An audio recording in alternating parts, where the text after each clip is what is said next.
اعوذ باللہ من الشیطان الرجیم بسم اللہ الرحمن الرحیم الف لام میم ذلک الکتاب لا ریب فیہ ھدی للمتقین۔ سب سے پہلے قرآن کریم کے نزول کا مقصد واضح فرمایا کہ قرآن کریم ہر طرح کے شک و شبہ سے پاک اور بالا تر ہے اور متقی و پرہیزگار لوگوں کے لیے ہدایت کا ذریعہ ہے۔ پھر متقین کے کچھ صفات کا ذکر ہے کہ یہ لوگ غیب پر ایمان لاتے ہیں، اس کے مطابق زندگی گزارتے ہیں، جسمانی و مالی عبادت کرتے ہیں، یعنی نماز اور زکوٰۃ و صدقات کا اہتمام کرتے ہیں۔ نیز قرآن کریم کے ساتھ ساتھ گزشتہ زمانے میں اللہ کی نازل کردہ تمام کتابوں پر ایمان لاتے ہیں، اور یہ ساری جد و جہد اور محنتیں آخرت کی کامیابی کے لیے کرتے ہیں۔ اس کے بعد دو جماعتوں کا ذکر ہے، ایک تو کھلے کافر ہیں جو محض ضد اور تعصب کی وجہ سے اپنے کفر پر جمے ہوئے ہیں اور اللہ کے احکامات کو تسلیم نہیں کرتے۔ ان کی ضد کی وجہ سے اللہ تبارک و تعالی نے ان کے دلوں پر مہر لگا دی ہے۔ دوسری جماعت منافقین کی ہے، جن کا ذکر اگلے رکوع میں ہے۔ وَمِنَ النَّاسِ مَن يَقُولُ آمَنَّا بِاللَّهِ وَبِالْيَوْمِ الْآخِرِ وَمَا هُمْ بِمُؤْمِنِينَ۔ منافقین وہ لوگ تھے جو بظاہر اپنے تحفظ اور دنیاوی منفعت کے خاطر مسلمانوں سے تعلق رکھتے تھے، زبان سے ایمان کا اظہار بھی کرتے، مگر ان کے دلوں میں کفر بھرا ہوا تھا، جس کا تذکرہ کفار سے خلوت میں کرتے تھے۔ اللہ تبارک و تعالی نے اس رکوع میں ان کے لیے سخت عذاب کا وعدہ کیا ہے۔ ایمان کے نور کے بدلے کفر کی دائمی ظلمت اختیار کرنے کے اس سودے کو گھاٹے اور ابدی نقصان کا باعث بتایا، اور اس بات کو مختلف مثالوں سے واضح کیا۔ یا ایھا الناس اعبدوا ربکم الذی خلقکم والذین من قبلکم لعلکم تتقون۔ اس رکوع میں تمام انسانوں کو توحید کی دعوت دی گئی ہے اور ان پر اللہ تبارک و تعالی کے انعامات، مثلاً زمین، آسمان، بارش، پھل وغیرہ کا تذکرہ کیا گیا ہے۔ حقیقی توحید کو سمجھنے اور اس پر ایمان لانے کے لیے قرآن کریم کو بطور معجزہ پیش کیا گیا، اور اس میں شبہ کرنے والوں کو چیلنج کیا گیا کہ اگر تم قرآن کریم کو اللہ کا کلام نہیں سمجھتے تو تم بھی اس کی صورتوں جیسی کوئی ایک صورت پیش کر دو، اس کے لیے اللہ کے سوا تمام لوگوں کی مدد لے لو، لیکن تم اس جیسا کلام ہرگز پیش نہیں کر سکو گے۔ ایسے لوگوں کے لیے جہنم کی وعید ذکر کی گئی ہے، اور اس کے بعد اہل ایمان کے لیے جنت کی بشارت اور اس کی نعمتوں کا تذکرہ ہے۔ قطع رحمی اور فساد فی الارض کو کفار کی خاص صفات کے طور پر ذکر کیا گیا۔ نیز اللہ تبارک و تعالی کی مختلف صفات بیان کر کے کفر پر حیرت و افسوس کا اظہار کیا گیا۔ وَإِذْ قَالَ رَبُّكَ لِلْمَلَائِكَةِ إِنِّي جَاعِلٌ فِي الْأَرْضِ خَلِيفَةً۔ اس رکوع میں حضرت آدم علیہ السلام کی تخلیق کا واقعہ مذکور ہے۔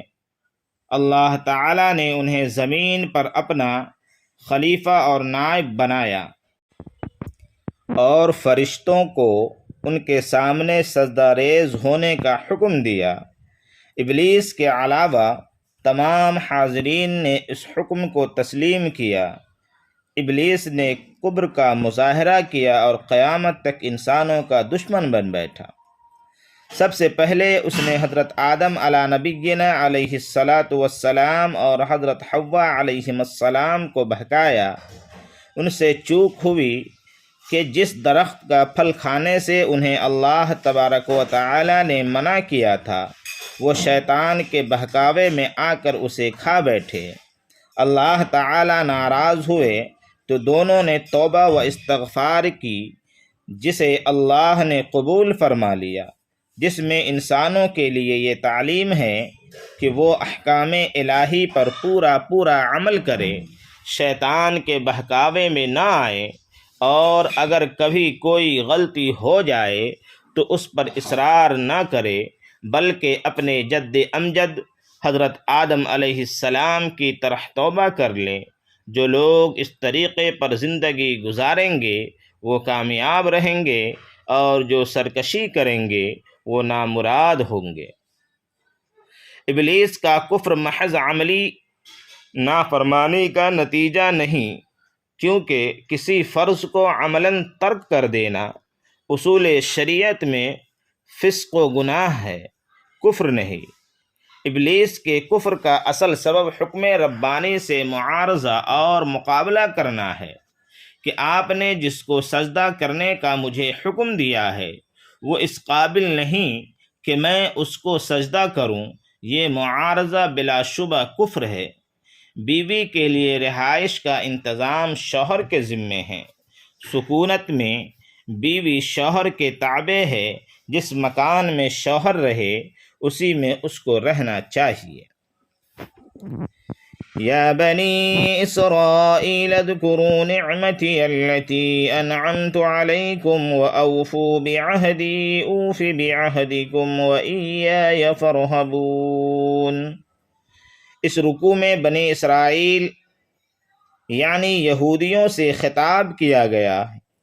حضرت موسیٰ علیہ السلام ان کی جانب مبعوث کیے گئے تھے، جنہیں توریت نامی کتاب دی گئی تھی، لیکن یہودیوں نے اس میں اپنی خواہشات کے مطابق تحریف کر ڈالی، بہت سے احکامات پس پشت ڈال دیے۔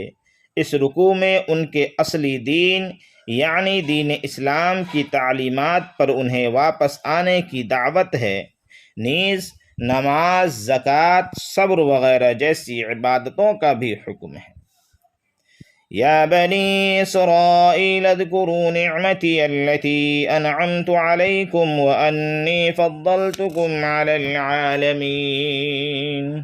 اللہ تبارک و تعالی نے بنی اسرائیل کو جن نعمتوں سے نوازا تھا، مثلاً توریت، فرعون کے مظالم سے نجات، سینا کی بنجر اور بے آب و گیاہ زمین پر بادلوں کے سائے، اور آسمانی رزق، من و سلوہ وغیرہ، ان سب کا اس رکوع میں تذکرہ ہے، اور ان سے متعلق واقعات و مواعظ کا یہ سلسلہ رکوع نمبر 15 تک چلا گیا ہے۔ ہر موقع پر یہود کی جانب سے ہونے والی سرکشی، نافرمانی اور غضب الہی کو دعوت دینے والی ان کی حماقتوں کا بھی ذکر ہے۔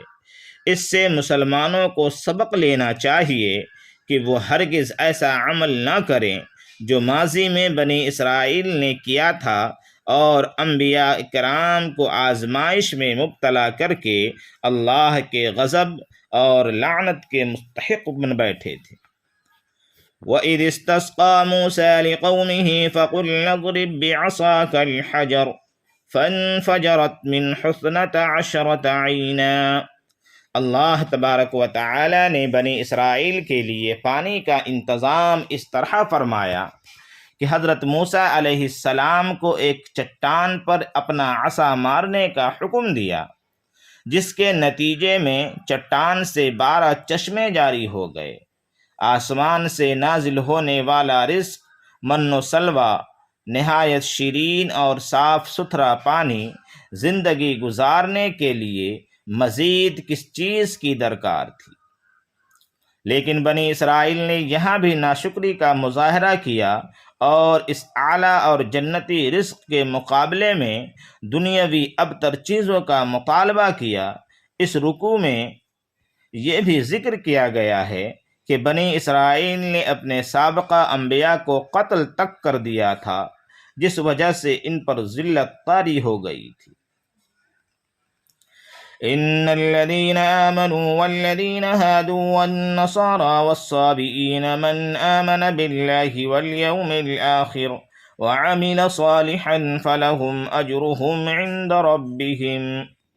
اس رکوع میں بتایا گیا کہ آخرت کی کامیابی و کامرانی ایمان اور عمل صالح کے نتیجے میں ہی مل سکتی ہے۔ اس کے بعد یہودیوں کے عہد کا ذکر ہے کہ انہوں نے تورات کی تعلیمات پر قائم رہنے کا وعدہ کیا تھا، لیکن وہ اس وعدہ کو پورا نہ کر سکے، حتیٰ کہ ایک ناحق قتل کر بیٹھے۔ قاتل کی شناخت کے لیے حضرت موسیٰ علیہ السلام اللہ تعالیٰ کی جانب سے جو بھی تدبیر پیش کرتے، اس میں بے فائدہ سوالات کرتے اور ٹال مٹول سے کام لیتے۔ بالآخر کافی سوال و جواب کے بعد وہ اس پر تیار ہوئے۔ وَإِذْ قَتَلْتُمْ نَفْسًا فَادَّارَأْتُمْ فِيهَا وَاللَّهُ مُخْرِجٌ مَا كُنْتُمْ تَكْتُمُونَ۔ اس رکوع میں یہودیوں کے مزید کچھ جرائم کا تذکرہ ہے، مثلا کتاب اللہ یعنی توریت میں تحریف کرتے ہیں۔ ان کے دینی پیشوا اپنی باتوں کو اللہ کی جانب منسوب کر دیتے ہیں اور یہ گمان رکھتے ہیں کہ ہم خواہ کچھ بھی کر لیں، چونکہ ہم یہودی ہیں اس لیے ہم پر دوزخ کی آگ حرام ہے، اور اگر سزا ہوئی بھی تو چند دن کی ہوگی۔ حالانکہ انہیں غور کرنا چاہیے کہ جنت و جہنم کی تقسیم یہودیت یا نصرانیت پر نہیں، بلکہ ایمان و کفر اور نیک و بد اعمال پر ہے۔ اس لیے مسلمانوں کو متنبہ کیا گیا کہ تم اس خوش فہمی میں مبتلا مت ہو جانا کہ بس ایمان لے آئے تو نجات اور جہنم سے چھٹکارے کے لیے کافی ہے، بلکہ مسلسل عمل صالح کرتے رہو۔ وَإِذْ أَخَذْنَا مِيثَاقَ بَنِي إِسْرَائِيلَ لَا تَعْبُدُونَ إِلَّا اللَّهَ۔ 8ویں رکوع میں جس عہد کا ذکر کیا گیا تھا اس کی یہاں کچھ تفصیل ہے۔ وہ عہد اللہ کی عبادت و اطاعت، والدین، اہل قرابت، یتیموں اور مسکینوں سے حسن سلوک، نرم لہجہ، سچائی، نماز و زکوٰۃ کی پابندی، قتل جیسے گناہ سے اجتناب اور ایک دوسرے کو گھر سے بے گھر نہ کرنے کا تھا۔ لیکن بنی اسرائیل نے ہر شق کی خلاف ورزی کی اور اللہ تعالی کی رحمت سے دوری اور غضب کے مستحق ہوئے۔ یہ احکام اسلام اور سابقہ شریعتوں میں مشترک ہیں، جن میں توحید، والدین اور رشتہ داروں اور یتیموں اور مسکینوں کی خدمت اور تمام انسانوں کے ساتھ گفتگو میں نرمی و خوش خلقی کرنا اور نماز اور زکوٰۃ سب داخل ہیں۔ وآخر الدعوانا ان الحمد للہ رب العالمین۔